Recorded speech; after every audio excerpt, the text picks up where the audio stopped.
Hello दोस्तों। आज की कहानी है एक बहन का चुनाव, भाई या पति। विक्रांत बहुत खुश है कि उसके पिता योगेश जी और माँ खुशबू जी ने बताया कि उसकी छोटी सी प्यारी बहन उसके साथ खेलने आ गई है। 9 वर्ष का विक्रांत जब अपने दोस्तों को अपनी छोटी भाई बहन के साथ पार्क में खेलते देखता, स्कूल आते जाते देखता, तो मचलते हुए कहता, माँ मेरी छोटी बहन या भाई क्यों नहीं है। विक्रांत की तो जैसे मन की मुराद पूरी हो गई। जिस दिन से माँ खुशबू जी छोटी सी बहन को लेकर घर आई, वह पूरा समय उसी के साथ रहता। 1 महीने बाद जब नामकरण की पूजा रखी गई, तब पंडित जी ने योगेश जी को नाम रखने को कहा। तब योगेश जी ने विक्रांत से कहा, विक्रांत अपनी छोटी बहन का नाम तुम रखना पसंद करोगे? तुम्हारे दिमाग में कुछ अच्छा नाम है अपनी बहन के लिए? विक्रांत खुशी से फूला नहीं समाया। बहन के आने से पहले से वह सोचता था कि अगर उसकी एक बहन होती तो वह उसका नाम सुरभि रखता। सुरभि नाम उसे बहुत आकर्षित करता था, तो उसने अपनी प्यारी बहन का नाम सुरभि रखा। माँ खुशबू जी और पापा योगेश जी को भी यह नाम बहुत पसंद आया। सुरभि के बड़ा होते हुए धीरे धीरे विक्रांत उसका दोस्त, बड़ा भाई, पिता और अधिकतर समय माँ जैसा प्यार दुलार करने वाला छोटा माँ ही बन गया। स्कूल जाते समय वह अपनी बहन का हाथ 1 मिनट के लिए नहीं छोड़ता था। समय के साथ साथ भाई बहन के रिश्ते के साथ साथ विक्रांत का प्यार भी बढ़ रहा था। जब विक्रांत 30 साल का हुआ तो माँ खुशबू जी ने उसकी शादी के लिए विक्रांत का मन टटोलने चाहिए। विक्रांत, तुम्हारी नौकरी भी लग चुकी है, अब शादी के बारे में कुछ सोचा है? तुम्हारे मन में कुछ है या मैं सोचती हूँ? बेटा, तेरे मन में जो है खुलकर बोलना। विक्रांत ने कहा, नहीं माँ, अभी छुटकी का स्नातक का आखिरी साल चल रहा है। मैं चाहता हूँ कि पहले छुटकी का कैरियर और साथ ही अच्छे से शादी हो जाए और फिर मैं शादी करूँगा। खुशबू जी बोली, या तो तेरी शादी होने के साथ भी हो सकता है। तेरी भी तो उम्र बढ़ रही है, समय पर शादी हो तो अच्छा, नहीं तो बच्चे होते होते इतनी देर हो जाती है कि बच्चे 20 साल के भी नहीं होता और बाप 50 साल का हो जाता है। अपने सामने बच्चे को बड़े होते, सेटल होते, उनकी शादी और उनके बच्चे होते देखना अच्छा लगता है। सच बताऊं तो इससे बड़ा सुख कुछ और नहीं। पर माँ, छुटकी को कहीं या ना लगे कि उसका भाई का प्यार बट गया। विक्रांत उदास होता हुआ बोला।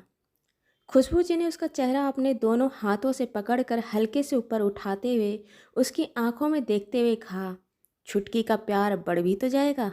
पहले सिर्फ भाई का प्यार था, तेरी शादी के बाद उसे भाभी का भी प्यार मिलेगा, यह भी तो सोच। ठीक है, जैसा आपको ठीक लगे। जल्द ही विक्रांत की शादी सिया से हो गई। सिया एकल परिवार में पली बड़ी, खुले विचारों वाली, सीधा सपाट मुंह पर कहने वाली, मतलब साफ दिल की लड़की है। वह शादी कर घर आई तो लगा ही नहीं कि बाहर से कोई नया इंसान आया है। वह तो ऐसे ढल गई जैसे लगता वो सालों से यहीं रह रही हो। लड़कियों की यही खासियत होती है कि जड़ सहित उठाकर कहीं और लगा दो और वो ऐसे पनप जाती है जैसे वहीं पैदा हुई हो। शुरुआत में सब अच्छा रहा, लेकिन सिया ने महसूस किया कि सुरभि का व्यवहार में थोड़ा बदलाव आ रहा है। दरअसल वो सबकी चहेती और सबकी प्राथमिकता में पहले थी, पर अब परिवार और भाई का प्राथमिकता थोड़ी बट गई थी। यही सुरभि को पसंद नहीं आ रहा था। समझदार सिया यह समझ रही थी और इसलिए उसने इसे अनदेखा करना सही समझी। खैर, 2 साल बाद सुरभि की शादी सौरभ से हो गई। सौरभ और सुरभि दोनों का रिश्ता जैसे एक दूसरे के लिए ही बने हों। जैसा वह मायके में चाहती थी वैसे ही ससुराल में मिला था। एक बार जब वह मायके आई तो विक्रांत ने अपनी पसंद से 2 साड़ी खरीद कर लाया, एक सिया के लिए और एक सुरभि के लिए। सुरभि को पिस्ता हरा रंग बहुत पसंद था, इसलिए सुरभि की पसंद का रंग पिस्ता हरा और सिया के लिए पीला। विक्रांत की तरफ से सिया को यह पहली गिफ्ट थी, इसलिए सिया गिफ्ट पाकर बहुत खुश हुई। जब सिया पीला साड़ी पहनकर और हल्का मेकअप कर कमरे से बाहर आई तो विक्रांत उसे अपलक देखता रह गया। गोरे रंग वाली सिया जब पीली रंग की साड़ी को सलीके से बांध कर बालों में गजरा लगाए और होठों पे गुलाबी लिपस्टिक लगाई आई तो विक्रांत पलके झपकाना भूल गया। विक्रांत को ऐसे देखते सिया शर्मा गई। शर्माते सिया को विक्रांत ने कहा, सिया तुम बहुत सुंदर लग रही हो, बहुत ही सुंदर। मुझे पता नहीं था कि पीला रंग तुम्हारे पर इतना खिलता है। सुरभि ये सुनकर चिढ़ गई। जो प्यार और तारीफ पर सिर्फ सुरभि का अधिकार था आज तक, वो किसी और को मिल रहा था। और यही बात सुरभि से बर्दाश्त नहीं हो रहा था। सुरभि ने कही, भैया भाभी को आपने चटक रंग दिया है, इसलिए ये उस पर खिल रहा है। ये रंग और साड़ी मुझे ज़्यादा अच्छा लग रहा है। सिया बोली, सुरभि अगर तुम्हें पसंद है तो ले लो, तुम्हारी खुशी से बढ़कर तुम्हारे भैया के लिए कुछ नहीं। मैं जानती हूँ भाभी, मैं जिस चीज़ पर हाथ रख दूँ भैया मुझे वो ला कर दे देंगे। वो सबसे ज़्यादा मुझसे प्यार करते हैं, आपसे भी ज़्यादा। सिया को ऐसी सुरभि का बर्ताव पसंद नहीं आया। वो बोली, सुरभि साड़ी और सामान की तुलना रिश्तों से मत करो और अपनी मर्यादा भी मत भूलो। ये मत भूलो कि मैं तुम्हारी भाभी हूँ। इस बात पर भाभी सिया से उसकी छोटी बहस हो गई। सही मायने में वह सिया से उलझना चाहती थी, जिससे वह विक्रांत के सामने सिया को नीचे दिखा सके।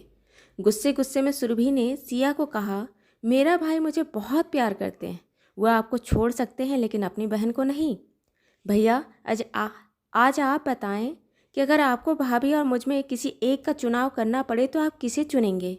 विक्रांत की आंखों में आंसू आ गए, क्योंकि उसे तो दोनों प्यारी थी। वह कैसे एक को चुन सकता था, लेकिन सुरभि के आगे वह भी बेबस हो गया और कहा, जाहिर सी बात है, अपनी प्यारी बहन को। सिया को यह ठीक नहीं लगा। उसने सुरभि से कहा, अगर तुम्हें सौरभ और तुम्हारे भाई में किसी एक का चुनाव करना पड़े तो तुम किसे चुनोगी। ये क्या बकवास है, सुरभि ने गुस्से में लगभग चिढ़ते हुए कही। सिया कही, यह वही बकवास है जो तुम अभी कर रही थी। तुम बताओ, तुम किसे चुनोगी। सुरभि चुप हो गई। उसे समझ नहीं आ रहा था वह क्या बोले। सिया बोली, जवाब देते नहीं बना। भाई ने बिना देर किए बहन को चुना और बहन जवाब भी नहीं दे रही। क्यों? मैं बताती हूँ। क्योंकि बचपन से हम लड़कियों को यह सिखाया जाए या ना जाए, पर वह अपने माता पिता, अपने आस पड़ोस को देखकर यह सीखती है कि उसे अपना परिवार जोड़ कर रखना है।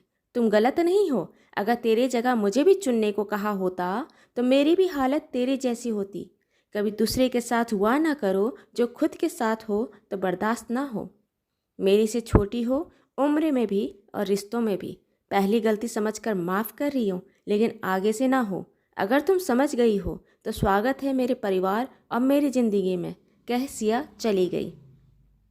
अपने कमरे में से खुशबू जी भाई भाभी और सुरभि की सारी बात सुन रही थी। वो बाहर आकर इनके बीच आना सही नहीं समझी।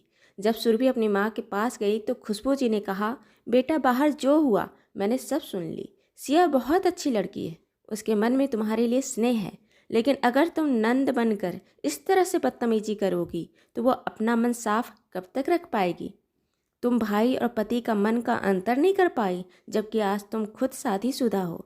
पत्नी के आने से भाई का प्यार नहीं बढ़ता, बस उसकी जिम्मेदारी और समय बढ़ जाता है। माँ मुझे माफ़ कर दो, मैं समझ गई हूँ और बहुत ही शर्म आ रही है अपनी हरकतों से। मैं भाई को कितना शर्मिंदा कर दिया भाभी के सामने। मैं दोनों से माफ़ी मांगूंगी। शाम को सुरभि भाई भाभी के कमरे में गई और हाथ जोड़ते हुए कही, भैया भाभी माफ़ कर दीजिए, मुझसे बहुत बड़ी गलती हो गई। बस आपने मन में थोड़ा सा भी नाराज़गी मत रखिएगा, मैं सह नहीं पाऊंगी। भैया भाभी प्लीज़। भाभी सिया बोली, तुम्हारी मनोदशा मैं समझ रही थी सुरभि, लेकिन रिश्तों की अपनी मर्यादा होती है और उस मर्यादा में मैं भी आती हूँ और तुम भी। मैंने माफ़ किया, मेरे मन में कुछ नहीं। चलो इसी बात पर पार्टी करते हैं, एक नई शुरुआत के लिए। सुरभि तो माफ़ी मांग ली, पर बारी थी विक्रांत की। आखिर सिया का मन को उसने भी तो दुखाया था। रात को जब सिया कमरे में आई तो विक्रांत ने उसके दोनों कंधों को पकड़कर अपना सर झुकाकर कहा, सिया मुझे माफ़ कर दो, मैंने तुम्हारे मन को चोट पहुंचाई, पर उस समय क्या करूं मैं समझ ही नहीं पा रहा था। सिया बोली, इतनी भी बड़ी चीज़ नहीं थी, आप बस वही करते जो सही था, सही को सही गलत को गलत बोलते, इतना ही काफ़ी था। जो हुआ सो हुआ, मैं भूल गई और आप भी भूल जाओ। दोस्तों, अगर आपको मेरी कहानी पसंद आई हो तो इसे लाइक करें, शेयर करें और सब्सक्राइब करें। और हाँ, मिलते हैं एक नई कहानी के साथ एक छोटे से ब्रेक के बाद। धन्यवाद।